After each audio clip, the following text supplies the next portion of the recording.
The phone rang at 3:47 a.m. in a Tel Aviv apartment that smelled of old coffee and cigarette ash. Eitan Shahar didn't reach for it immediately. He lay in the darkness, watching the blue glow pulse against the ceiling, counting the rings. 4, 5, 6. Only one person had this number. Only one person would call at this hour. When he finally answered, he said nothing, just pressed the cold glass to his ear and waited for the voice that would either save him or finish what the tribunal had started 3 years ago.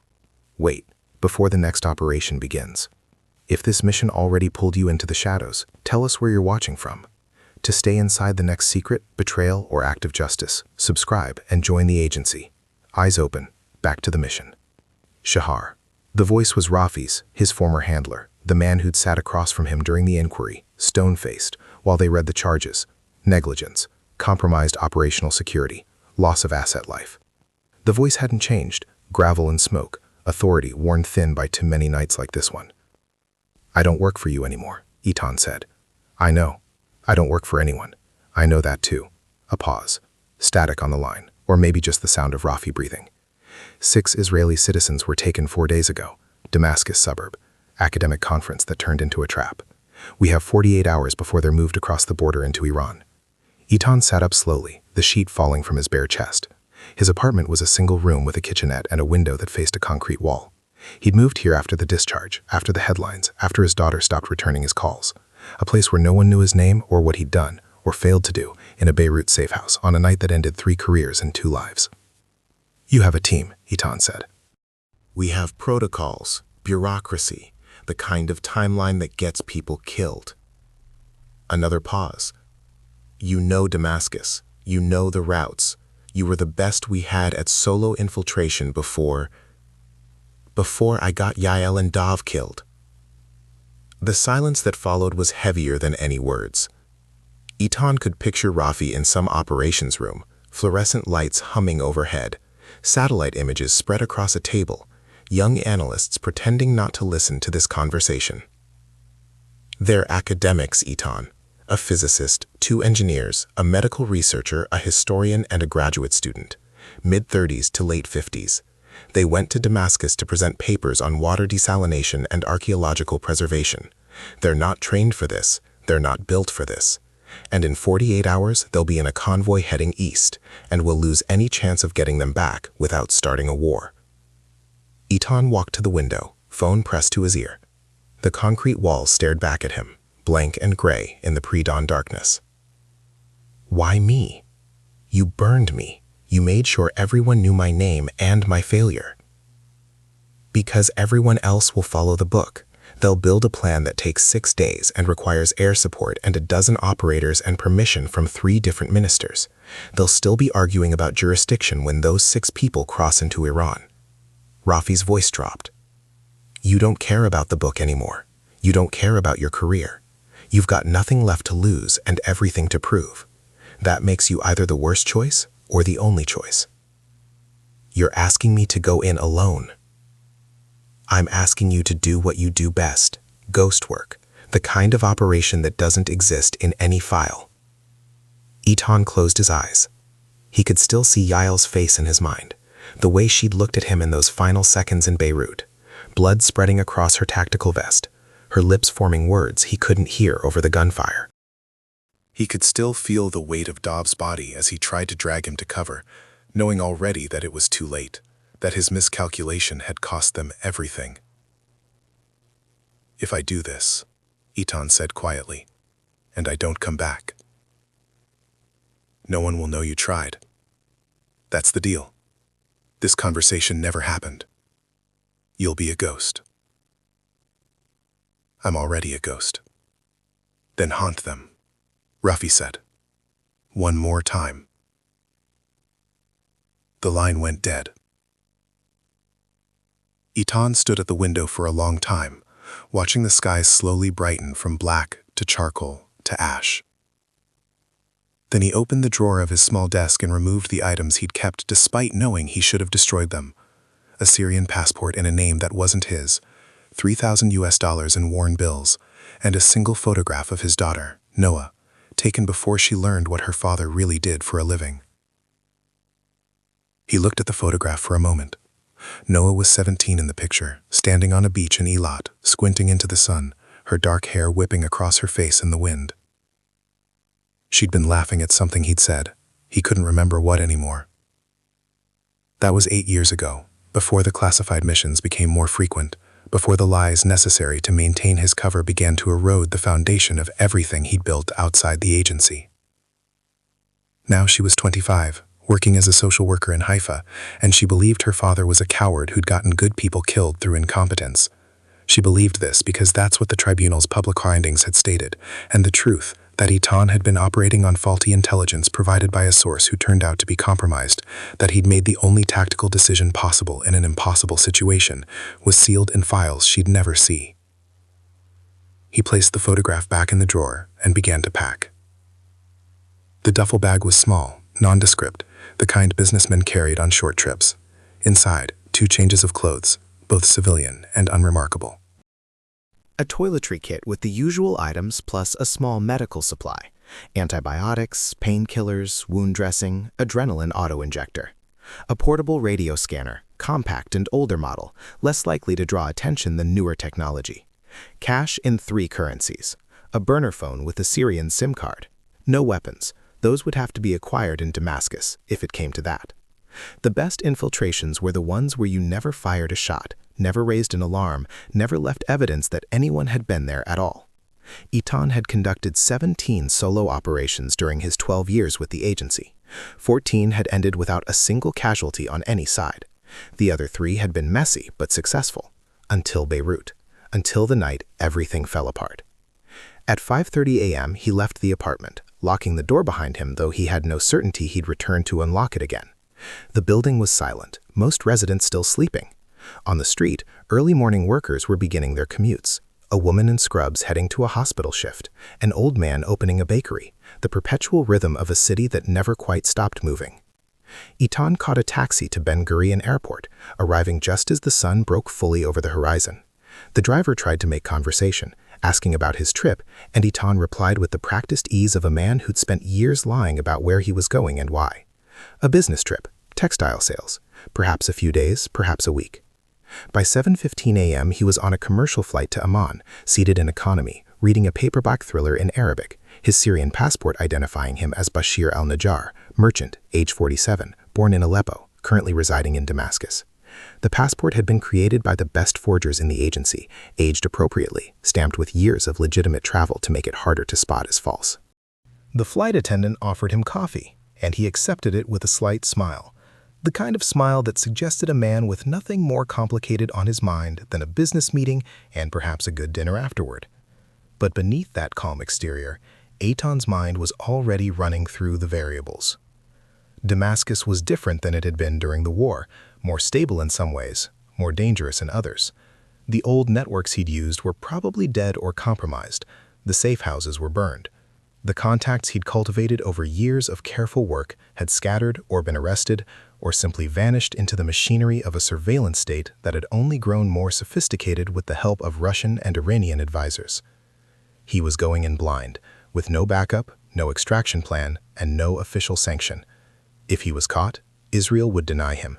If he died, there would be no memorial, no star on any wall, no whispered stories among the next generation of operatives. He would simply cease to exist, another casualty erased from official records, his daughter left to wonder what had really happened to the father who'd abandoned her for secrets he could never share. The plane touched down in Amman at 10:43 a.m. local time. Eitan cleared customs without incident, his legend solid, his manner unremarkable. The customs officer barely glanced at his passport, more interested in getting through the line than scrutinizing a middle-aged Syrian merchant. From Amman, he took a taxi to a car rental agency, where he rented a modest sedan using cash and a credit card linked to his Bashir al-Najjar identity. The drive to the Syrian border took 3 hours through landscape that alternated between desert scrub and agricultural plots, where farmers worked in the brutal midday heat. He crossed at Jabr Nasib on a dusty afternoon when the guards were bored and the line was long, and no one paid particular attention to a middle-aged merchant with the right stamps in his passport and the right amount of cash folded into his documents. The Syrian border guard took the money without comment, stamped the passport, and waved him through with the weary efficiency of a man who'd processed thousands of such crossings. Damascus greeted him with heat and dust and the smell of diesel and grilled meat. The city had rebuilt itself in patches, new construction rising beside bombed-out husks, luxury hotels across from buildings still pockmarked with bullet holes, a place trying to forget its wounds while they were still bleeding. New highways cut through old neighborhoods, glass-fronted shopping centers advertised international brands.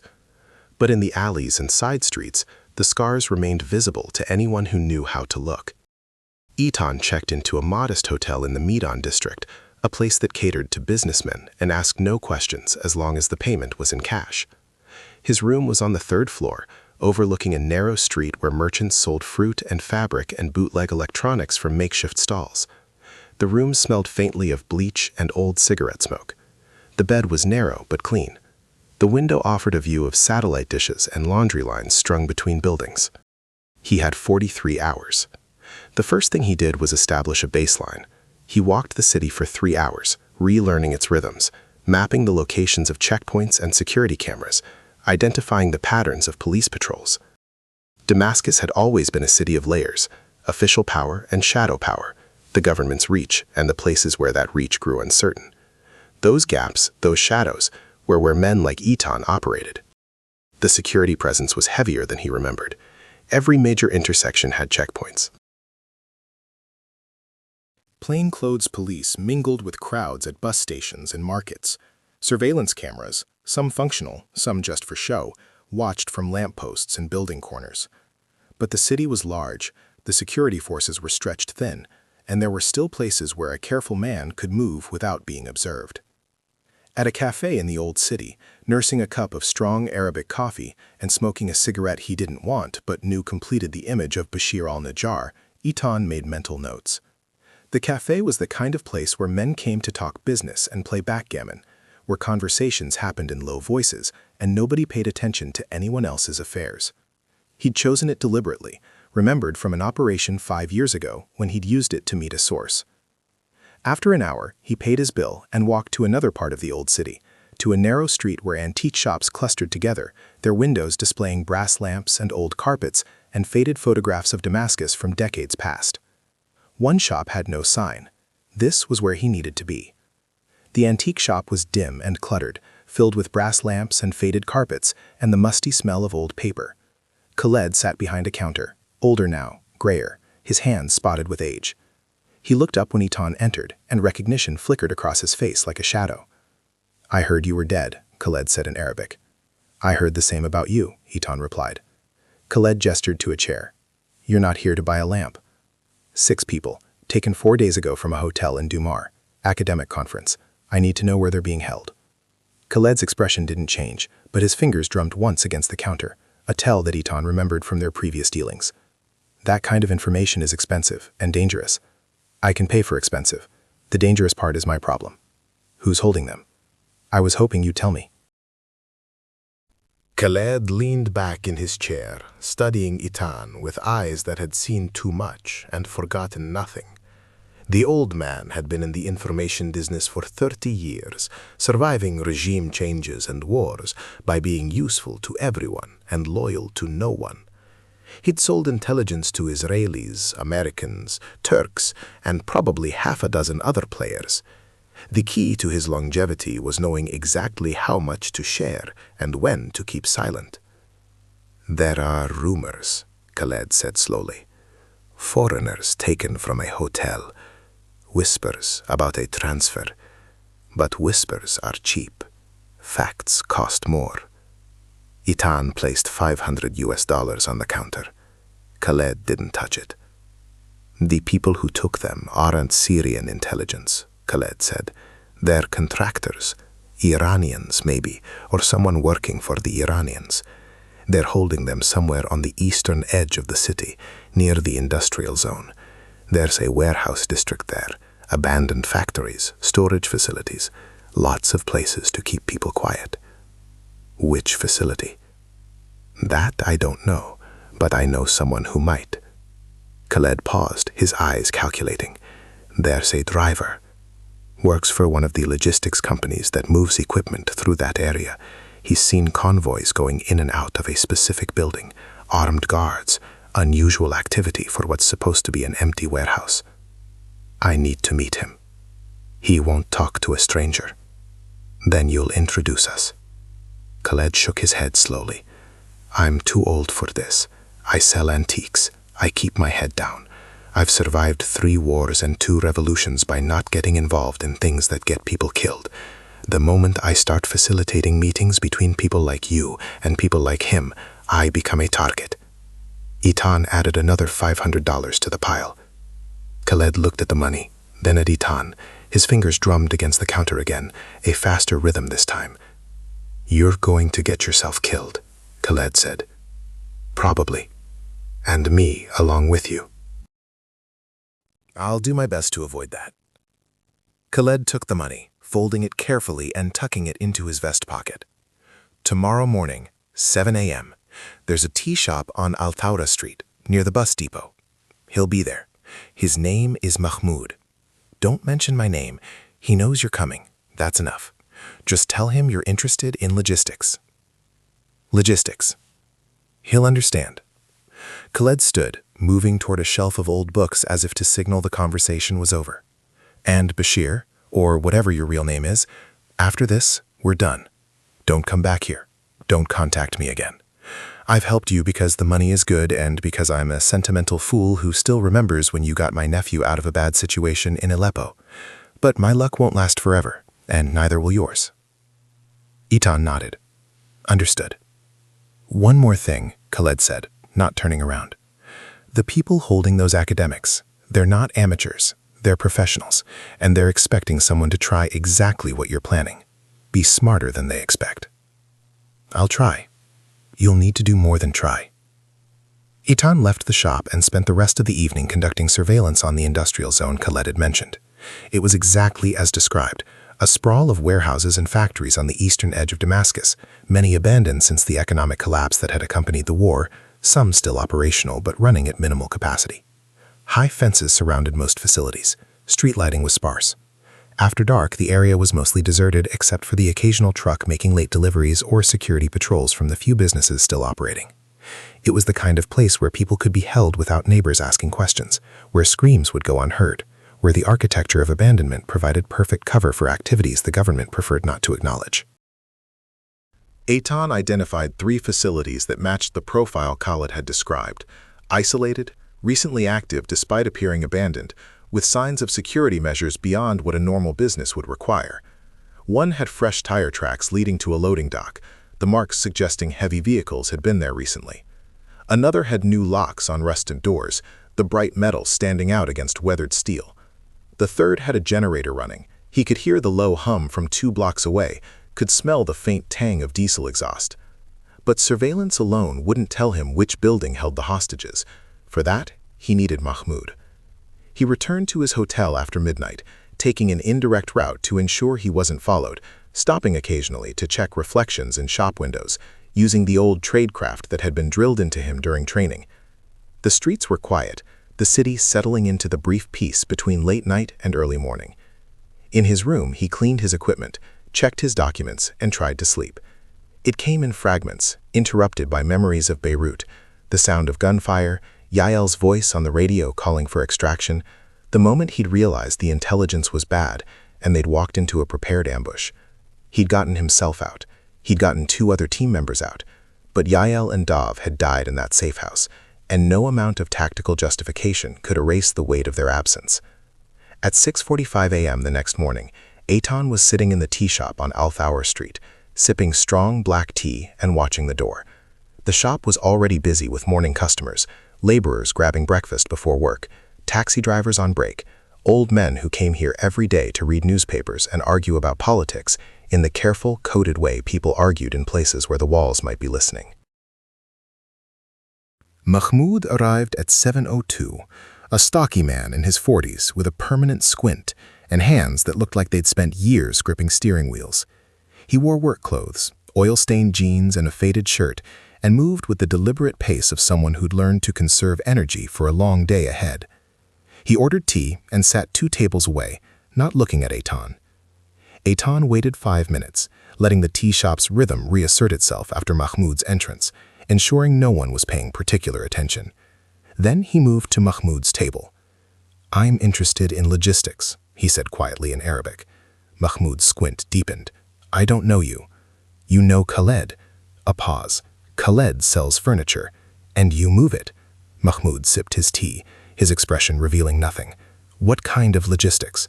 "The kind that involves a warehouse near the industrial zone, armed guards, recent deliveries." Mahmoud set down his tea carefully. "That kind of logistics will get a man killed. I'm not asking you to get involved. I just need information. Which warehouse, what you've seen." "Why?" "Because 6 people are being held there who don't deserve to be. And you're going to save them? Alone?"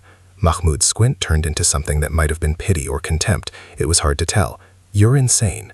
"I'm motivated. There's a difference." Eitan freezed a folded envelope on the table. Mahmoud glanced at it but didn't touch it. $2,000, just for a location and whatever details you can provide. $2,000 is useless if I'm dead. Then you give me the location and never see me again. You were never involved, you never had this conversation. You're just a driver who noticed some things and forgot to mention them to anyone. Mahmoud studied Eitan for a long moment, his squint softening slightly. Then he picked up the envelope, feeling its weight, and slipped it into his jacket. "There's a building on the north side of the industrial zone." Old textile factory. 3 stories, gray concrete. Most of the windows on the upper floors are blacked out. There's always at least 1 vehicle parked outside, black SUV, sometimes 2. The guards change shifts at midnight and noon, 4 men minimum, sometimes 6, all of them carrying. How do you know this? I make deliveries to a facility 2 blocks over. Spare parts, industrial equipment. You notice things when you're trying to stay alive in a country where noticing too much can be fatal. Mahmoud paused.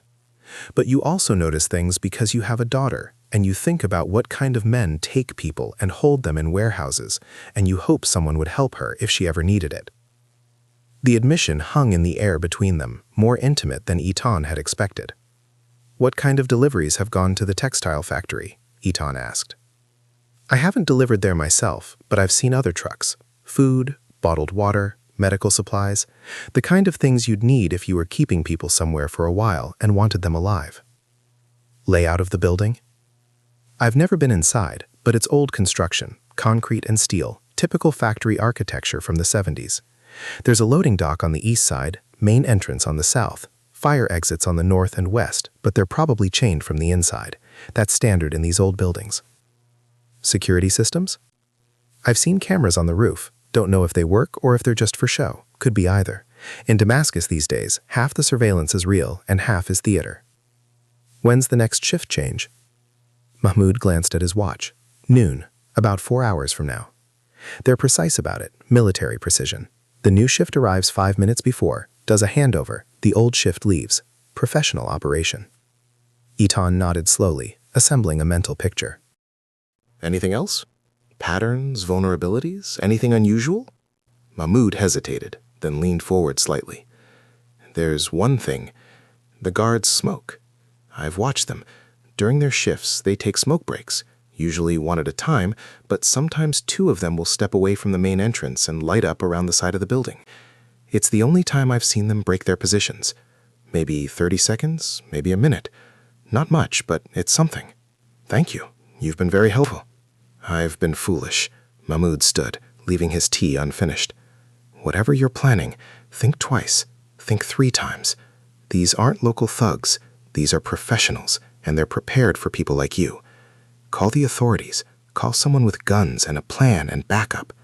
The authorities are why those people are in there." Mahmoud shook his head and walked out of the tea shop without looking back.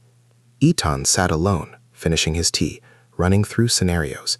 A 3-story building, 4 to 6 guards, professionals, armed and alert. 6 hostages, location within the building unknown. No blueprints, no intelligence on internal layout, no backup, no extraction plan beyond getting them out of the building and into the city. The odds were absurd. The smart play was to walk away, report the location to Rafi, let the official machinery grind into motion. They could put together a proper team, gather better intelligence, plan a coordinated assault with multiple contingencies. But Eitan knew how that machinery worked, slowly, cautiously, with endless debates about risk and authorization and political fallout. By the time they approved an operation, the hostages would be in Iran, beyond reach, bargaining chips in a larger game of regional power. He had one advantage. No one expected him. The guards would be watching for official operations, teams, drones, coordinated assaults from multiple directions.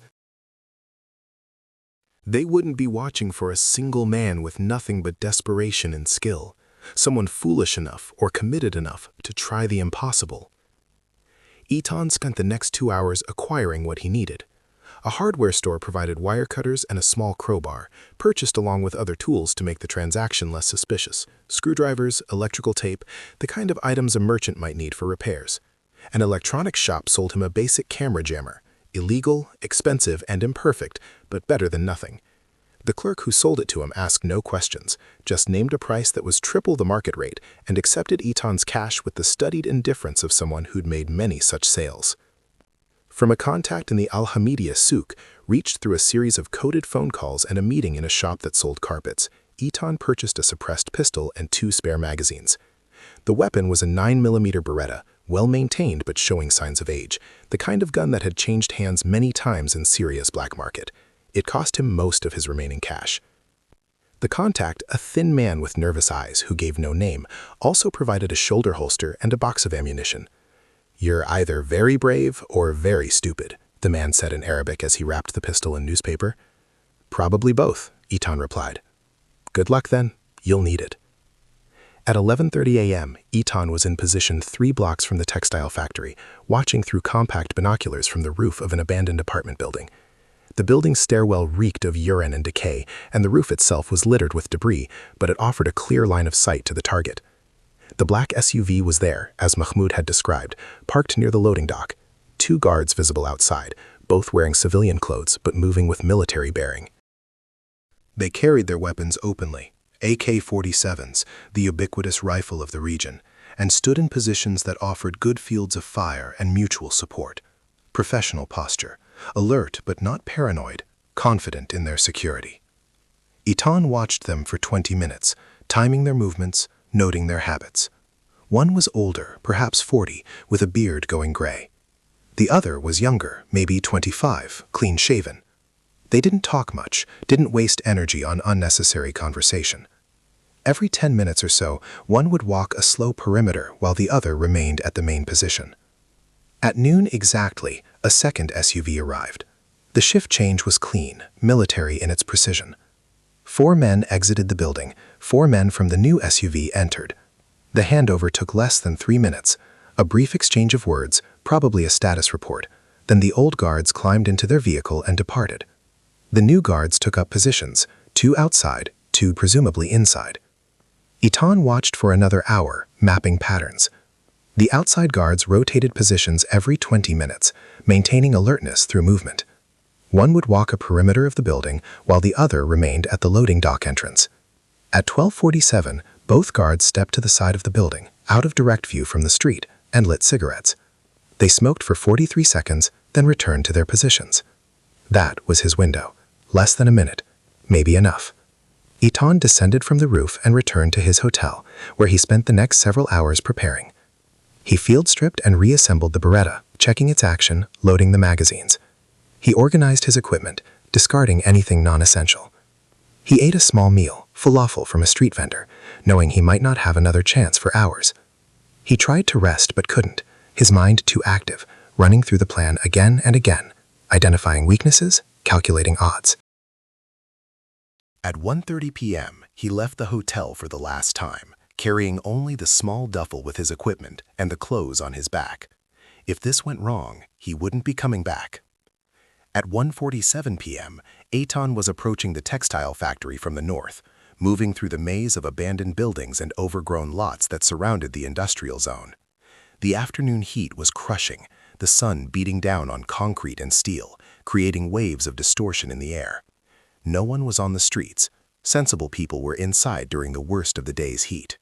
He activated the camera jammer as he reached the perimeter fence, praying it would create enough interference to blur any surveillance footage without triggering obvious alerts. The device was crude, might not work at all, but it was better than nothing. The fence was chain link, topped with razor wire. Not particularly sophisticated, designed more to keep out casual trespassers than determined intruders. Eitan used the wire cutters to make his breach low and fast, creating an opening just large enough to slip through. The cut links would be visible to anyone who looked closely, but that didn't matter. By the time anyone noticed, this would be over one way or another. He slipped through and immediately moved to cover behind a rusted shipping container, crouching low, watching the guard's patrol pattern. The Beretta was heavy against his ribs, the shoulder holster digging into his skin. His heart was steady, his breathing controlled. The old training taking over, muscle memory from operations he'd run when he was younger and still believed in the righteousness of the work. When both guards moved to the western side of the building for their rotation, Eitan ran. 23 seconds across open ground to the fire exit on the north wall. Each step felt like it lasted forever, like he was moving through water, waiting for the shout or the shot that would end everything. But there was only silence and the sound of his own breathing and the crunch of gravel under his feet. The door was chained as Mahmoud had predicted, but the chain was old, the lock corroded by years of weather. 3 strikes with the crowbar, quick, controlled impacts that he tried to muffle by gripping the chain tight, and it gave way with a sound that seemed impossibly loud in the afternoon stillness. Eitan froze, listening. No shouts, no running footsteps. The guards hadn't heard, or if they had, they dismissed it as ambient noise from the industrial zone. He slipped inside, pulling the door closed behind him, leaving it slightly ajar in case he needed a fast exit. The interior was dark and smelled of mildew and concrete dust. He was in a stairwell, metal stairs leading up and down, the kind of utilitarian architecture common in Soviet-era construction. Dim light filtered through small windows set high in the walls. He waited 30 seconds, letting his eyes adjust, listening for any sound that would indicate the building's interior layout. Voices above him, faint but definitely voices. He chose up, moving quietly, testing each step before committing his weight, the Beretta now drawn and held low. The first floor was empty, abandoned factory space, support pillars, debris scattered across cracked tile, the ghosts of machinery long since removed. Windows were broken or missing entirely, letting in shafts of dusty light. He continued to the second floor, moving more slowly now, every sense alert. More voices, clearer now. 2 men speaking Arabic, their conversation casual, bored. The clink of glass, someone pouring tea or coffee. A radio playing quietly, some pop station from Damascus. The voices were coming from a room at the end of a long corridor. Between Eitan and that room were 3 closed doors on the left side of the hallway and 2 on the right. He moved to the first door on the left, testing the handle, locked. He pressed his ear against the wood, listening. Nothing. The second door was the same, locked, silent. But at the third door, he heard something else. A soft sound, like someone shifting position, the rustle of fabric against floor. His heart rate increased slightly. This could be it. He knocked. 3 soft taps, barely audible. Silence. Then, hesitantly, 3 taps in response from inside. Eitan tried the handle, locked, but this was a commercial lock, simple mechanism designed for privacy rather than security. He used the crowbar, applying careful pressure to the frame just above the locking mechanism. The wood was old, partially rotted. It gave with a soft crack that sounded like thunder in the silent hallway. He froze again, listening. The voices at the end of the hall continued, undisturbed. The door swung open. 6 faces stared at him from the darkness. They were huddled in the corner of a small room, maybe 4 meters by 4 meters, with no windows and a single bare bulb hanging from the ceiling, currently unlit. 2 men, 3 women, 1 younger woman who looked barely out of university. Their clothes were rumpled, their faces exhausted and afraid, but they were alive, all of them alive, and Eitan felt a surge of something he hadn't felt in 3 years, something like redemption, like purpose beyond mere survival. "English," he whispered. One of the men nodded, middle-aged, glasses slightly askew, the physicist probably. "Who?" Eitan raised a finger to his lips. "Quiet. I'm here to get you out. Can you walk? Are any of you injured?" "We can walk," the physicist whispered back. "They haven't hurt us. Not yet. But they keep saying we're being moved soon. That... Not anymore. Stay close. Stay silent. If I tell you to run, you run. If I tell you to hide, you hide. Do exactly what I say when I say it. Understand?" They nodded, terror and hope mixing in their expressions. The younger woman, the graduate student, had tears streaming down her face. One of the other women, the medical researcher probably, put a hand on her shoulder. Econ checked the hallway. Still clear. The voices from the end of the hall continued. One of the guards was telling a story about something, the other laughing. They were relaxed, confident. They'd been holding these hostages for days without incident and had grown complacent. That complacency was about to cost them. "Let's go," Eton whispered. "Single file. Stay right behind me. Make no sound." They filed out of the room, moving with the awkward quiet of people trying desperately not to make noise and therefore making more than they would if they just moved naturally. But it was good enough. The hallway was long, the guards were distracted, and they had maybe 30 meters to cover. They made it to the stairwell, down one flight, careful on the metal steps that wanted to ring with every footfall. Then another flight, almost to the ground floor. Then a door above them opened, and someone shouted in Arabic. "Run," Eton said, not whispering anymore. They ran. Down the final flight, through the ground floor corridor, heading for the north fire exit. Behind them, more shouts, the pounding of boots on metal stairs. Eton shoved the hostages toward the door, turning back to cover their retreat. 2 guards appeared at the end of the corridor, weapons raised. Eton fired twice, suppressed shots that sounded like hands clapping, echoing in the concrete space. One guard went down, clutching his shoulder. The other dove for cover behind a support pillar, returning fire. The unsuppressed AK-47 was deafening in the enclosed space, bullets sparking off concrete and metal. "Go!" Eton shouted at the hostages. They poured through the fire exit into daylight. Eton followed, slamming the door and jamming the crowbar through the handle to buy seconds. It wouldn't hold long, but it didn't need to.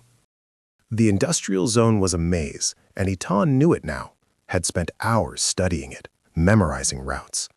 He led the hostages through the labyrinth of buildings and fences, moving fast, but not so fast that the older physicist or the women in unsuitable shoes couldn't keep up. Behind them, he could hear vehicles starting, voices calling coordinates over radios. They ran through an abandoned warehouse, out the back, across a lot filled with rusted shipping containers, through a gap in a fence, down an alley that stank of garbage and industrial chemicals. The younger woman stumbled, and Eton grabbed her arm, pulling her upright, keeping the group moving. They ran for 7 minutes before Eton judged it safe enough to slow. The hostages were gasping, stumbling. The older physicist looked like he might collapse, his face red, sweat pouring down his temples. "Keep moving," Eton said, trying to keep his voice calm, encouraging rather than commanding. "We're not clear yet, just a little farther." He led them to a prearranged point, a commercial district 3 blocks away where he'd left a stolen delivery van in an alley between a furniture store and a restaurant that looked like it hadn't been open in months. The van was still there, untouched. Eton had taken it from a parking lot that morning, chosen because it was old enough not to have sophisticated anti-theft systems, but functional enough to drive. He herded the hostages inside, helping the physicist climb into the back, making sure everyone was accounted for. 6 people, all present, all alive, the mission parameters satisfied. He drove north, keeping to side streets, avoiding the main arteries where checkpoints would be set up. Damascus was a city he knew well, had operated in for years. He knew which neighborhoods had lighter security, which streets were watched and which were ignored, where the cameras were and where the blind spots existed. After 20 minutes of careful driving, he abandoned the van in a parking lot behind a shopping center and split the group into 3 pairs, giving each pair money, American dollars, universally accepted, and simple instructions. Make your way separately to the Jordanian border using public transportation, buses, taxis, whatever. You're tourists who got separated from your group. Cross at Jabber. There's less scrutiny there than at other crossings. Once you're in Jordan, go to Amman and contact the Israeli embassy. Tell them who you are. They'll take care of the rest. "What about you?" the young graduate student asked. She'd stopped crying, but her voice still shook. "Different route. Safer if we separate." "You saved our lives," the physicist said. His voice broke slightly. "We don't even know your name." "You don't need to," Eton replied. The medical researcher, a woman in her 50s with kind eyes and silver hair, stepped forward and embraced him briefly. "Whoever you are, thank you. My grandchildren will grow up knowing someone cared enough to risk everything." Eton nodded, not trusting himself to speak. He watched them scatter into the city, 6 ordinary people who would carry this day with them forever, who would tell their families and friends some edited version of what had happened, who would perhaps never fully understand the machinery that had marked them for kidnapping, and the man who had appeared from nowhere to steal them back. When they were gone, he ditched the pistol in a storm drain, dropping it through a grate where it landed in water with a soft splash. The weight of it left his side, and he felt lighter, felt the specific tension of active operation beginning to ease. But he wasn't safe yet. He was still in Damascus, still wanted. By now, the people who'd held the hostages would be searching for him, trying to identify him, probably calling in favors and spreading money to informants throughout the city. He walked to a different part of Damascus, to a neighborhood he knew had less surveillance, where a woman named Leora ran a travel agency that was not quite what it appeared to be. He'd worked with her years ago, never knew if she was Mossad or just someone who did business with them, never asked because it was better not to know. The travel agency was in a building that also housed a pharmacy and a lawyer's office. The sign in the window advertised package tours to Turkey and Lebanon and Egypt, prices that seemed too good to be true and probably were. Leora was in her 60s now, her hair dyed an unconvincing shade of auburn, her makeup careful, her manner professional and distant. She looked up when Eitan entered, and something flickered in her eyes. Recognition, calculation, a decision made in the space between heartbeats. "I need to leave the country," Eitan said quietly in Arabic. "Tonight." "That's expensive," Leora replied. "I can pay." "How expensive depends on how much trouble you're in." "Considerable trouble." She nodded, turned to her computer, typed for a moment. "There's an overnight bus to Beirut. Leaves at 11 p.m. I can arrange a seat and papers that will get you across the border." "How much?"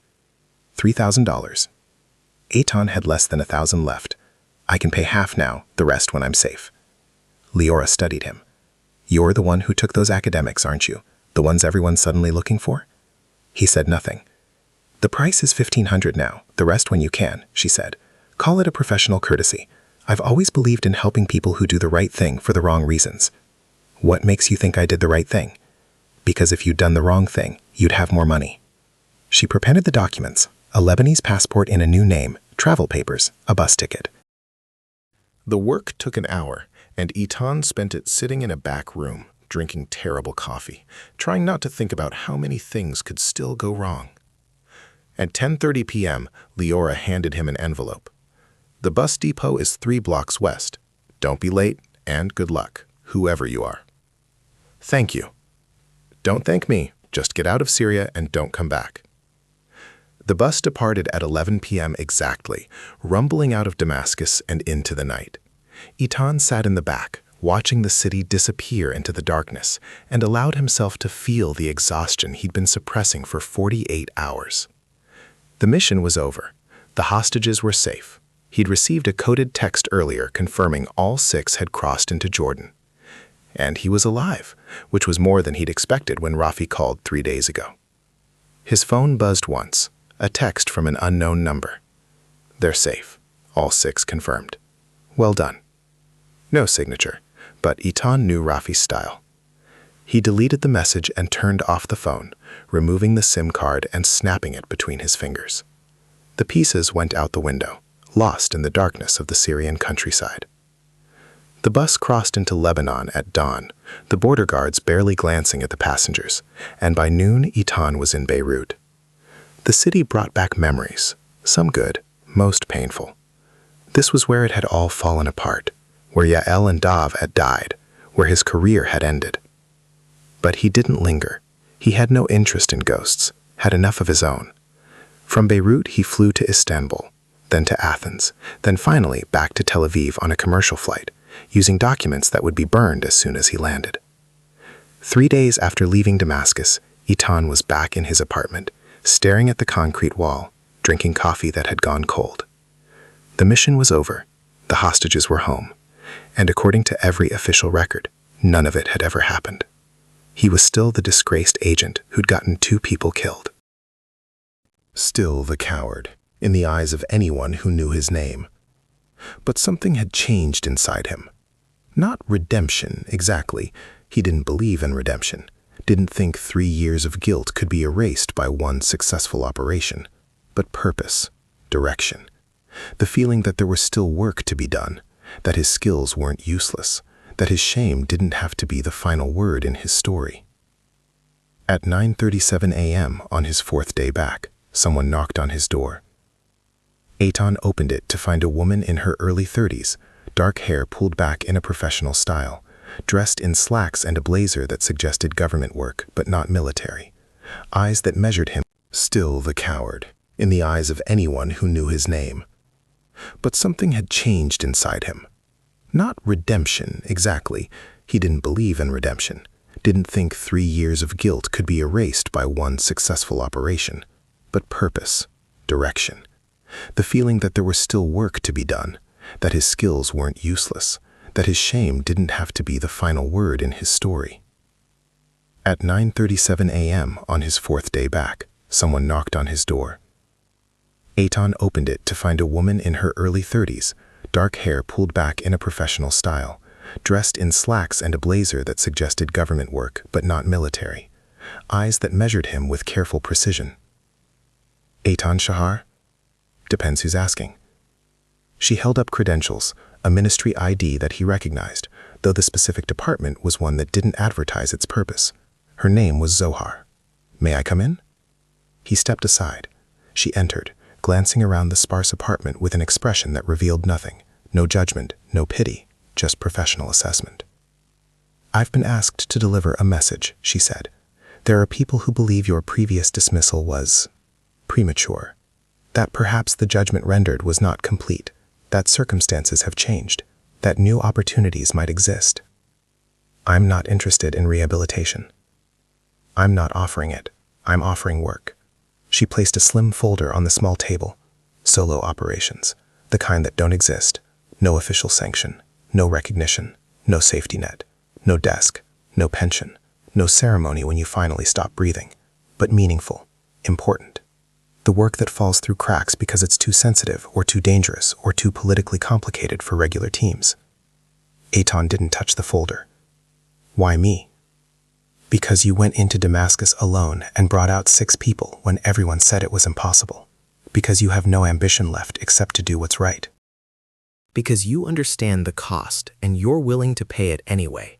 Because you don't need credit or medals or public acknowledgement. You just need to know the work matters. She moved toward the door. Read it or burn it. Your choice. If you're interested, the number is inside. If not, forget this conversation happened. Who sent you? She paused at the door. Does it matter? I suppose not. One more thing. Your daughter, Noah, she's been asking questions. She's smart, persistent. She's starting to suspect the official story about Beirut doesn't add up. We can't tell her the truth. It's still classified.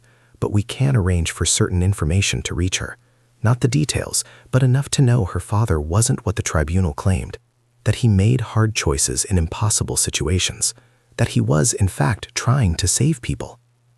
Eitan felt something catch in his throat. Why would you do that? Because we're not monsters. Because you earned it. And because she deserves to know her father isn't a coward, even if she can't know what he really is. Zohar opened the door. Think about the offer. The work needs someone like you. Take your time. She left. Eitan stood looking at the folder for a long time. Then he opened it. Inside were photographs, not of targets or objectives, but of people who needed help. Assets in danger, civilians caught in machinery beyond their control, the forgotten cases that fell through bureaucratic cracks because they lacked political priority or because the risk was too high for official sanction. Each photograph had a file number and a location, and nothing else. No context, no explanation, just faces and places, and the implicit understanding that someone needed to do something. At the bottom of the stack was a handwritten note. They called you a coward. Let them keep thinking that. Cowards don't risk everything for strangers. Heroes do. And we need heroes who don't need credit. We need ghosts who haunt the right places. We need men who understand that duty isn't glory. It's the work you do when no one's watching, and no one will ever thank you. There was no signature. Eitan set the note aside and looked at the first photograph. A young woman in Istanbul, an asset who'd gone dark, probably compromised, possibly already dead. the kind of case that would require someone willing to walk into a trap to pull one person out. The kind of case no one else would take because the odds were terrible and the payoff was minimal, and there were easier ways to spend resources. He thought about his daughter, Noah, who hadn't spoken to him in 3 years, who believed the lies told at his tribunal because the truth was classified. He thought about Yael and Dav, the weight of their loss, something he carried every day, would carry every day for the rest of his life. He thought about the 6 academics who were home now, alive, probably sitting with their families, telling incomplete stories about their ordeal and their rescue, never knowing the name of the ghost who'd pulled them out of darkness. He thought about what redemption might look like if no one ever knew you'd found it. The sun moved across the concrete wall outside his window. The coffee grew colder, and Eitan Shahar, the disgraced operative whom everyone had written off, sat at his small table and began to plan his next impossible mission. Because some ghosts don't rest. They haunt the places where the light doesn't reach, and they do the work that must be done in silence, in shadow, in the spaces between what's permitted and what's necessary. And sometimes, if you're very fortunate, you never see them at all. You just wake up alive when you should have woken up dead, and you wonder what invisible hand pulled you from the darkness. This was Eitan's answer to a world that had called him a failure. Not justification, not explanation, but action. One life at a time, one mission at a time, until either the work was done or he was. Outside, the city hummed with ordinary life. People going to work, children going to school, couples arguing about dinner plans. The daily rhythm of a nation that slept more soundly because men like Eitan Shahar existed in the shadows between what was permitted and what was necessary. He picked up the phone, a new one, secure, untraceable, provided in the folder, and dialed the number. Someone answered on the first ring. "Imin," Eitan said. The voice on the other end, not Rafi, someone else, someone he didn't recognize, simply said, "Good. There's a briefing tomorrow, 9 a.m. Location will be sent to this phone in 30 minutes. Come alone. Tell no one." "Understood. Welcome back, Shahar. We've missed having you in the field." The line went dead. Eitan set the phone down and looked around his small apartment, at the concrete wall, the narrow bed, the few possessions he'd kept, the photograph of Noah still hidden in the drawer. This place had been his purgatory for 3 years, the physical manifestation of his disgrace and isolation. But it didn't have to be that anymore. He wasn't redeemed. Redemption was too grand a word for what he'd done, for what he planned to do. But he had purpose again. He had work. And maybe, if Zohar kept her word, his daughter would someday understand that her father hadn't been a coward, that he'd tried to do right, even when right was impossible to define. That night, Eitan slept better than he had in 3 years. Not peacefully. He still dreamed of Beirut, still saw Yael's face in his mind, but with a different weight to the darkness. Not the crushing pressure of pointless guilt, but the acceptable burden of duty. In the morning, he received the location for the briefing, an office building in northern Tel Aviv, the kind of place that housed a dozen different small companies, unremarkable and forgettable. He arrived 15 minutes early, took the stairs to the 4th floor, and knocked on a door marked only with a number. Zohar opened it. "Come in." The office was small, Spartan. A table, 3 chairs, no windows. Sitting at the table was a man in his 50s, gray hair, tired eyes, the bearing of someone who'd spent decades in service. "Eitan Shahar," the man said. "I'm David. I run the operations you'll be working. Sit." Eitan sat. David slid a new folder across the table. "Istanbul. The asset from the photograph. We have reason to believe she's being held by Turkish intelligence, possibly as bait to draw out whoever comes for her. It's a trap. But she has information we need, and we can't leave her there." "When?" "You leave tomorrow. Details are in the file. You'll have minimal support. Some local contacts, emergency extraction if absolutely necessary, but mostly you're on your own. That's the nature of this work. We can't officially acknowledge these operations.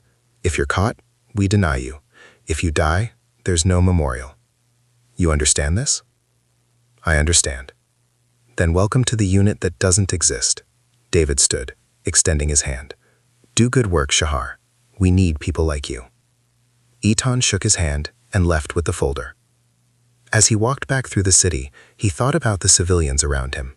People living normal lives, unaware of the machinery that turned in the shadows to keep them safe. Unaware of the men and women who did the work that couldn't be spoken about. He thought about the 6 academics he'd pulled out of Damascus. About Noah, who might someday learn a version of the truth. About all the people who needed help and would never know who helped them. And he thought about Yael and Dav, about the debt he owed to their memory, about the only form of redemption that mattered, continuing the work, doing it better, making sure their sacrifice meant something. The concrete wall in his apartment would still be there when he returned from Istanbul. The coffee would still go cold. The space would still be small and lonely. But it wasn't purgatory anymore. It was headquarters for a one-man operation to do the work nobody else would do, to haunt the places nobody else would go, to be the ghost that saved people who'd never know his name. And somewhere, in an office that officially didn't exist, Rafi looked at a photograph on his wall, a younger Etan standing between Yael and Dav, all 3 of them smiling, before the mission that shattered everything. And he allowed himself the smallest nod of satisfaction. Some broken things could be repaired. Some ghosts could find their way back. Not to the light, perhaps, but to purpose. And in the hidden wars fought in silence, purpose was enough.